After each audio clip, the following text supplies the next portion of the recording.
आत्मज्ञानी सद्गुरुदेव को नमन। जय हो। आमतौर पर सुबह अर्ली मॉर्निंग घरों का जो दृश्य रहता है वो कैसा? लगभग सभी घरों का एक सा ही दृश्य रहता है। बच्चे को स्कूल जाना है, जो घर का मुखिया है या जो घर का मेल मेंबर है उसे अपने काम पर जाना है। कई जगहों पर जो फीमेल है वो भी वर्किंग है, उसे भी काम पर जाना है और पूरे घर में मानो अफरा तफरी मची हुई है। एक ही काम बार बार, जल्दी उठो वरना बस मिस हो जाएगी, जल्दी उठो वरना ट्रेन छूट जाएगी, स्कूल बस आ जाएगी, अरे तुमने नाश्ता नहीं किया, तुमने पानी नहीं भरा बॉटल में, तुमने टिफ़िन नहीं पैक किया, किसी को शर्ट नहीं मिल रहा है, किसी को कुछ नहीं मिल रहा है। और सुबह सुबह जो घरों में केओस होता है, कहीं दूध उफन जाता है, कभी सब्ज़ी जल जाती है, कभी पराठा जल जाता है और आप देखिए कहीं ना कहीं कुछ न कुछ गड़बड़ घोटाला। और इस सब का कारण किसी से भी पूछो तो वो बोलेंगे टाइम ही नहीं है, सब काम टाइम पर करना है। लेकिन देखा जाए तो इस सब के पीछे जो कारण है, जो इतनी अफरा तफरी मची हुई है, वो एक ही कारण से है और वो है अधीरता, उतावल, आतुरता। जी हाँ, जैसे ही व्यक्ति अपना आपा खोकर सारे काम एक साथ करने की कोशिश करता है, भीतर में एक उतावल आता है, चीज़ें हाथ से छूटती चली जाती है। इवन एक स्टूडेंट जब एग्ज़ाम दे रहा होता है उसे लगता है अरे पेपर मिस हो जाएगा, इसलिए मैं फास्ट लिखता हूँ। और वो फास्ट लिखने के चक्कर में कई बार या तो आंसर में से कुछ पॉइंट्स मिस कर जाता है या कभी कभी तो क्वेश्चन ही मिस कर जाता है। घर आकर देखने पर पता चलता है अरे मैंने तो वो डायग्राम ही नहीं बनाया, मैंने तो जल्दबाजी में इसका जो मल्टीप्लिकेशन था वही गलत कर दिया। अब ज़रा सोचिए, एक ग्रेजुएट, पोस्ट ग्रेजुएट स्तर का विद्यार्थी एक सिंपल मल्टीप्लिकेशन रॉन्ग करता है। वो मल्टीप्लिकेशन जो उसने चौथी पांचवी कक्षा में सीखी थी वो गलत कर देता है। क्यों? क्या उसे मल्टीप्लिकेशन आती नहीं? आती है, लेकिन गलती क्यों होती है? उतावल के कारण। कई बार जो विद्यार्थी है वो आंसर दे रहा है लेकिन क्वेश्चन में जो वैल्यूज़ दी हुई है, जो यूनिट्स दिए हुए हैं, वही गलत उतार लेता है। यानी जैसे क्वेश्चन में दिया हुआ है 234 मीटर्स, स्टूडेंट 234 सेंटीमीटर के हिसाब से कैलकुलेशन कर लेता है। प्रश्न में लिखा हुआ है 234.09, स्टूडेंट 234.9 से कैलकुलेशंस कर लेता है और आंसर्स तो आप समझते हैं रॉन्ग आने ही। कई बार जब उन स्टूडेंट से पूछा जाता है कि ऐसा क्यों हुआ, मुझे लग रहा था पेपर मिस ना हो जाए इसलिए मैंने जल्दी करने के चक्कर में ढंग से क्वेश्चन ही नहीं पढ़ा। कई बार प्रश्न कुछ और पूछ रहा है और उत्तर कुछ और लिखा जाता है। क्यों? क्योंकि जल्दबाजी में पूरा क्वेश्चन पढ़कर एक क्षण भी उस प्रश्न को समझने में नहीं लगाया गया। प्रश्न देखा, शुरुआत की आधी कुछ शब्द देखे और उत्तर लिखना शुरू। ऐसा केवल स्टूडेंट्स के साथ नहीं होता, हर जगह पर बॉस ने कुछ कहना शुरू किया, आधी बात बोला और जो बंदा है वो अपना दिमाग चालू करने लग गया, हाँ सर समझ में आ गया, हो जाएगा। अब वो क्या बोल रहा है आपने सुना ही नहीं। उतावल में जल्दी अटेंड करने के चक्कर में गड़बड़ होगी। दुकानदार कई बार अमाउंट गलत कैलकुलेट कर लेता है, ज़्यादा ग्राहकों को निपटाने के चक्कर में गलत दवाई दे देता है, गलत प्रोडक्ट दे देता है। ऐसा सब क्यों होता है? और कई बार तो घरों में लड़ाई झगड़े तक हो जाते हैं। क्यों? क्योंकि हम आधी बात सुनकर ही रिएक्ट कर देते हैं, पूरी बात सुनते ही नहीं। व्यक्ति जो बोल रहा है उसके आगे कुछ कहने वाला था, पूरी बात सुनी नहीं, हमने बीच में बात काट दी और शुरू हो गए। और जब शुरू हुए तो ऑब्वियसली सामने वाला व्यक्ति जिसकी पूरी बात ही नहीं सुनी गई, जिसे गलत समझा जा रहा है, वो रिएक्ट तो करेगा ही। और तब हम प्रश्न करते हैं, क्या हुआ, तुमने ऐसे कैसे कह दिया, मेरी क्या गलती थी, तुमने ही अभी ऐसे बोला ना। अरे भाई, वो व्यक्ति जो पूरी बात कहना चाह रहा है उसे हम सुने तो सही, लेकिन हम ऐसा नहीं करते। कारण क्या? आतुरता। और ये आतुरता, ये उतावल कितने काम बिगाड़ देती है, हमें यकीन ही नहीं होता। महावीर वाणी कहती है, आतुरा परितावेन्ते, यानी आतुर व्यक्ति, अधीर व्यक्ति हमेशा स्ट्रेस में रहता है। तो अगर आपको अपना स्ट्रेस छोड़ना है, अगर आपको अपने जीवन से परेशानियों को विदा करना है, टेंशन्स को बाहर करना है, तो सिंपल सा सॉल्यूशन है, उतावल को विदा करो। कई बार लोग हमसे आकर पूछते हैं, महाराज साहब हम अपने स्ट्रेस को कैसे मिटाएं, टेंशन्स हैंडल करने के लिए कोई उपाय बताएं। एक ही उपाय है, और ये उपाय मैं व्यक्तिगत रूप से नहीं दे रही, ये उपाय तो हमारे प्रभु महावीर ने दिया। प्रभु महावीर सिर्फ इतना सा कहते हैं कि आतुरता को त्याग दो। क्यों? क्योंकि उसी के कारण सारा स्ट्रेस है। जैसे ही आपने उतावल छोड़ी, ज़रा सा धीरज आया, पूरी तरह से आपने बात सुनी, और देखिए उत्तर तो वही है, सॉल्यूशन तो वही है। अरे स्ट्रेस होगा ही क्यों? जब बात ही पूरी तरह से समझ आ गई, तो आप जो भी रिस्पॉन्स देंगे, जो भी आप रिस्पॉन्ड करेंगे, वो सही ही तो होगा। एक बड़ी प्यारी घटना है, आपने भी कई बार ये स्टोरी सुनी होगी। एक लड़का MBA का एग्ज़ाम दे रहा था, बहुत इंटेलिजेंट था और बहुत ही संपन्न परिवार से था। उसके पिता उस पर गर्व करते थे और वो भी पिता का लाडला था। हाँ, पिता थोड़े उसूल पसंद थे, अपने पुत्र को समय समय पर दिशा निर्देश देते थे। पुत्र को कभी बुरा लगता, लेकिन आम तौर पर वो उनकी बात सुन लेता था। मार्केट में नया नया कार का मॉडल लॉन्च हुआ था। पुत्र को अच्छी तरह से पता था कि ये मॉडल मेरे पापा अफोर्ड कर सकते हैं, लेकिन एग्ज़ाम्स नज़दीक थे। उसे एक आइडिया सूझा। उसने अपने फादर से कहा, पापा इस बार अगर मैं एग्ज़ाम में टॉप करूं तो आप मुझे क्या गिफ्ट दोगे? पिता बोले, बोलो तुम्हें क्या चाहिए?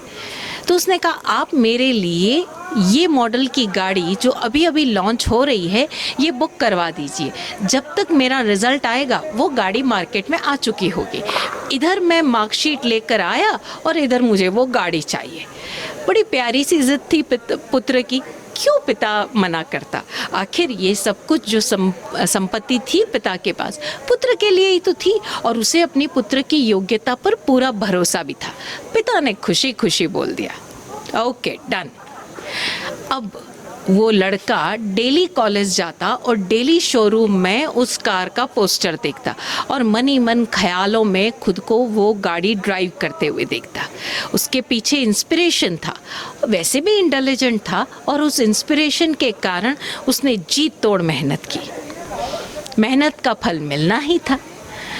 आज रिजल्ट का दिन था। घर से निकलते हुए उसने पिता को बोला, आपको अपना प्रॉमिस याद है ना? गाड़ी आप पोर्च में ला कर रखिए। मैं बस कॉलेज गया और रिजल्ट लेकर आया। कॉलेज गया, उसे यकीन था और हुआ भी वैसा ही। उसने कॉलेज टॉप किया था, और वो भी रिकॉर्ड तोड़ ग्रेड्स के साथ। घर पर ड्राइव करते हुए वो सपना ले रहा था, इमेजिन कर रहा था, मैं घर जाऊंगा, पोर्च पर ऐसे इस कलर की गाड़ी, ऐसे रिबन पैक, पापा पार लेकर खड़े होंगे और आते ही मुझे गले लगाएंगे और वो चाबी हाथ में दे देंगे। पूरा दृश्य, पूरा सीन उसने न जाने कितनी बार जी लिया था। खैर घर पहुंचा, लेकिन पोर्च में तो कोई गाड़ी ही नहीं थी। एकदम शॉक्ड हो गया, क्योंकि इमेजिनेशंस का जो फ्रेम था ना, वो चकनाचूर हो गया। गाड़ी होती तो कोई घर के अंदर तो नहीं होती, बाहर ही होती। गाड़ी तो है ही नहीं। ये क्या, पापा मुकर तो नहीं गए? खैर उदास मन सा अपने पापा के स्टडी में गया। जाते ही बोला, पापा मैंने अपना प्रॉमिस पूरा कर दिया। I have topped the college. मैं कॉलेज में टॉप पर हूँ और मेरे ग्रेड्स आज तक का मतलब हिस्ट्री में रिकॉर्ड है। पिता बहुत खुश हुआ। उसने पुत्र को गले से लगाया, खूब आशीर्वाद दिया और कहा, मुझे तुझ पर यकीन था, इसमें कोई दो राय नहीं कि तू ही टॉप करता। तेरा गिफ्ट ये रहा। पीछे मुड़ा और अपनी टेबल से एक बहुत नीटली पैक्ड, बहुत अच्छे से पैक्ड एक गिफ्ट उसकी तरफ बढ़ाया। पुत्र तो सोच रहा था कि उसको गिफ्ट में गाड़ी मिलने वाली है, गाड़ी की चाबी। ये क्या, पापा ने ये क्या दे दिया। खैर, पापा की ओर देखते हुए बड़े बेमन से, पापा तो चले गए, बड़े बेमन से उसने खोला। उसमें एक गोल्डन अक्षरों से लिखी हुई सुंदर सी रामायण थी। उसने मुस्कुराकर, बड़े बेमन से मुस्कुराकर पापा को थैंक्स कहा, गले मिला और अपने कमरे में आ गया। कमरे में आते ही उस किताब को रख दिया टेबल पर, खोल कर भी नहीं देखा, उसकी पैकिंग भी नहीं खोली और चिल्लाने लगा। पापा समझते क्या है अपने आप को, उनके लिए तो उनकी दौलत प्यारी है, मेरे लिए गाड़ी नहीं अफोर्ड कर सकते, मेरे पापा तो मुझे प्यार ही नहीं करते। और बड़े आराम से एक चिट्ठी लिखी अपने पिताजी के नाम, आपकी दौलत आपको मुबारक, मैं जा रहा हूँ आपको छोड़ के। वो लेटर वहाँ लिखा और निकल गया घर से। न पापा से कुछ कहा, न शिकायत, न सुनी, बस समझ में आ गया कि पापा मेरी बात नहीं सुनते और निकल गया। सोचा ही नहीं, निकला, नौकरी वोकरी कर ली, इंटेलिजेंट तो था ही, टॉप भी किया था। कुछ ही समय में वो संपन्न हुआ, उसने वो गाड़ी भी ले ली। लेकिन टीस तो मन में थी ही कि ये गाड़ी मेरे पापा ने मुझे गिफ्ट नहीं दी। वो समझते क्या है, मैं क्या उनके भरोसे बैठा हूँ, मैं क्या उनसे भीख मांग रहा था। जो मर्जी आया, इतने सालों में उसका गुस्सा नहीं उतरा। खैर, कुछ समय बाद, जब कुछ साल गुजर गए और वो सेटल हो गया अपनी लाइफ में, एक दिन उसे पिता की याद आई। सोचा, पिता तो आखिर पिता है और अब तो इतने साल हो गए, एक बार पूछूं तो सही कि कैसे हैं। क्योंकि घर में पिता और पुत्र दो ही सदस्य थे और कोई था भी नहीं। उसने घर पर फ़ोन लगाया। फ़ोन उनके नौकर ने उठाया और उसकी आवाज़ सुनकर ही बोला, तुम हो कहाँ? कहाँ हो बाबा? जल्दी आओ। बोले, ठीक है मैं आऊँगा, लेकिन पिताजी कैसे हैं? तब उस नौकर ने फ़ोन पर ही बताया कि वो सारी बातें मैं बाद में करूँगा, तुम पहले तुरंत घर चले आओ। पुत्र घर पहुँचा। एंटर होते ही अपने पिता की तस्वीर पर हार देखा, चौंक गया। स्थिति की तो उसने कल्पना ही नहीं की थी। तब नौकर ने उसे बताया कि अभी 10 दिन पहले ही तुम्हारे पिता सिधार गए, इस दुनिया को छोड़ गए, और छोड़ते वक्त भी सिर्फ तुम्हारा इंतज़ार कर रहे थे। तुमने तो ना कोई अपना पता, ना कोई कांटेक्ट, कुछ छोड़ा ही नहीं। तुम्हारे दोस्तों को भी नहीं पता तुम कहाँ हो। तुम तो मानो जैसे गायब ही हो गए थे। क्या करता, अपने उतावल के कारण अपने पिता को खो चुका था। खैर, चूंकि पिता से प्यार तो बहुत था ही, उनका सम्मान भी बहुत करता था, लेकिन मात्र एक बात के कारण उसने अपने पिता का घर ही छोड़ दिया था, अपने पिता से नाता ही तोड़ लिया था। वो उनके कमरे में गया, उस स्टडी पर वो किताब रामायण अभी भी पड़ी थी। उसने वो रामायण खोली और पहला पेज पलटा। उस पहले पेज पर ही लिखा हुआ था, ढेरों आशीष पुत्र को, उसकी सफलता के लिए बधाई, और तुम्हारा तोहफा तैयार है। ये तुम्हारा तोहफा तुम्हें देते हुए मुझे खुद पर गर्व हो रहा है। पुत्र को फिर याद आई उस कार की और उसने तंज में आकर वो किताब टेबल पर पटकी।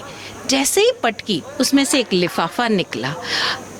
बड़ी उत्सुकता से उसने वो लिफाफा खोला। उस लिफाफे में एक चाबी थी और एक बिल था, फुल्ली पेड की रिसीप्ट के साथ। वो बिल उसी गाड़ी का था और उस पर डेट उसके रिजल्ट के दिन की ही थी। लेकिन गुस्से में पुत्र ने रामायण को पूरा खोला ही नहीं, उसमें रहे हुए उस लिफाफे को देखा ही नहीं, ना ही अपने पिता से पूछा कुछ। ना सिर्फ उसने इतने साल गंवाए, अपने पिता तक को खो दिया जो उसकी याद में उसका इंतज़ार करते करते जा चुके थे। खैर, सारी संपत्ति और वो गाड़ी, सब कुछ आज उसका था, लेकिन पिता नहीं थे। और ये तनाव, जीवन भर का ये पश्चाताप, वो कभी मुक्ति नहीं हो पाया। कारण क्या? सिर्फ इतनी अधीरता। हम ज़रा देखें इस अधीरता के कारण हम क्या कुछ खो देते हैं। हम कई बार अपने किए गए प्रयासों से पीछे हट जाते हैं, ये सोचकर इतने दिन हो गए करते हुए कुछ हुआ तो नहीं। हम भूल जाते हैं कि जब एक पत्थर टूटता है तो वो एक चोट से नहीं टूटता, उस पर पहले पड़ी हुई 99 चोटों की भी उतनी ही मार होती है। उस पत्थर के 2 टुकड़ा होने में उन 99 चोटों का भी उतना ही हाथ होता है जितना उस 100वीं चोट का। हम इस आतुरता को अपने जीवन से निकाल नहीं पाते और कहीं न कहीं जीवन में तनाव से ग्रस्त होते रहते हैं। ये तनाव मात्र हमारे मन की उड़ान का परिणाम होता है, क्योंकि हमारा मन जिस गति से भागता है उस गति से ना हम चल पाते हैं, ना हमारा शरीर और ना हमारे आसपास की सारी घटनाक्रम। हर घटनाक्रम का अपना एक निश्चित और नियमित गति होती है। हमारे आसपास के लोग जो काम करते हैं सबकी अपनी अपनी एक गति होती है, लेकिन हमारे मन की गति, हमारे वचन की गति और हमारे शरीर की गति, इन तीनों की गति में अंतर होता है। और चूंकि हमारा मन एक ऐसी स्पीड से भाग रहा होता है जिसे हमारा शरीर अकोमोडेट ही नहीं कर पाता, जिससे हमारी वाणी अकोमोडेट ही नहीं कर पाती और हम सारा खेला अपने मन में ही रच लेते हैं। यही कारण है कि हमारे रिश्तों में दरारें आती है। यही कारण है कि हम खुद पर भरोसा ही नहीं कर पाते। भरोसा करने का हमारे स्वयं के ऊपर भरोसा नहीं करने का कारण किसी प्रकार की अयोग्यता नहीं, मात्र अधीरता है, क्योंकि हमारे पास इतना धैर्य होता ही नहीं कि हम खुद की कमियों को देख पाए, हम ये देख पाए कि हम अपनी योग्यता को किस दिशा में ले जा सकते हैं। हम अपने आसपास बिखरे हुए सारे इंस्ट्रक्शंस को, गाइडलाइंस को फॉलो ही नहीं कर पाते। हम एक ही दिशा में देखते चले जाते हैं और इतने अधीर हो जाते हैं कि भूल जाते हैं कि जिस दिशा में हम देख रहे हैं वो मात्र एक दिशा है। इसके अतिरिक्त न जाने उस घटना के, उस कार्य को करने के या किसी भी क्वेश्चन के सॉल्यूशन के कई डायमेंशंस हैं। हमारी अधीरता हमें अंधा बना देती है। हमारी अधीरता हमारी योग्यताओं को ढक लेती है और कई बार तो हमारी अधीरता हमारी वाणी, उस वाणी में बसी हुई सद्भावना तक को ढक लेती है और अनजाने में सामने वाले व्यक्ति को हर्ट कर जाती है। और तब हम चाह कर भी, क्योंकि हमें अपनी गलती दिखाई ही नहीं दे रही, हम चाह कर भी सामने वाले से माफ़ी नहीं मांग पाते। और चूंकि हम सामने वाले को इतना ज़्यादा कुछ भला बुरा अपनी उस आतुरता में कह चुके होते हैं कि बातों को ठीक करने का समय भी गवा चुके होते हैं। तो ध्यान दें, अगर हमें वाकई अपने जीवन से परेशानियों को, बाधाओं को और हमारे फेलियर्स को विदा करना है, टेंशन्स को विदा करना है, स्ट्रेस को विदा करना है, तो एक काम करना, अगली बार जब भी तनाव में आ रहे हो, अपने आप को रोककर, अपनी श्वासों को संतुलित करके एक प्रश्न स्वयं से करना, क्या हम उतावल में हैं? क्या हम इम्पेशेंट हैं? क्या हम अधीर हो रहे हैं? और अगर मैं उतावल में हूँ, अगर मैं अधीर हो रहा हूँ, अगर मैं इम्पेशेंट हो रहा हूँ, तो ये स्ट्रेस किसी और कारण से नहीं, मेरे कारण से है। अगर मेरे जीवन में कोई टेंशन है तो ये इसका कारण कहीं मेरी उतावल तो नहीं, कहीं मेरा इम्पेशेंस तो नहीं। उस उतावल और इम्पेशेंस को आप जैसे ही बैलेंस करेंगे, जैसे ही आप उसको एक नॉर्मल चीज़ पर लाएंगे, जैसे कहते हैं ना, हम नॉर्मल टेम्परेचर पर लाएंगे, सारी चीज़ें स्वयं ठीक होती रहेगी। और उसका एक प्रमाण ये है, उतावल का एक प्रमाण ये है कि आप अपने श्वासों की गति को चेक कर लें। जहाँ कहीं आपको महसूस हो रहा हो कि मैं उतावल में हूँ, उस समय सिर्फ एक क्षण के लिए रुक जाएं, जहाँ भी हैं, अपने शरीर को बिल्कुल नॉर्मल कर लें, यानी जो भी आपके शरीर में तनाव है उसे ढीला छोड़ दें, बहुत आराम से गहरी श्वास लें और गहरी श्वास छोड़ें। ऐसा आप 3 से 4 बार करें। आप देखेंगे कि जब आपकी श्वास बिल्कुल नॉर्मल गति पर आ गई है, आपके दिमाग से उतावल भी विदा हो गई है और फिर सामान्य गति से अपने कामों में लग जाएंगे। जो भी परिणाम है आप स्वयं एक्सपीरियंस करें और हमें ज़रूर बताएं कि वाकई ये एक्सपेरिमेंट काम किया या नहीं। आप हमें अपने जो भी अनुभव है वो ज़रूर लिख कर भेजें या किसी भी रूप में हम तक पहुंचाएं। आप सभी अपने जीवन में अपने सारे टेंशन्स को, सारे स्ट्रेसेस को विदा कर पाएं, यही सद्भावना। ओम शांति। जय हो।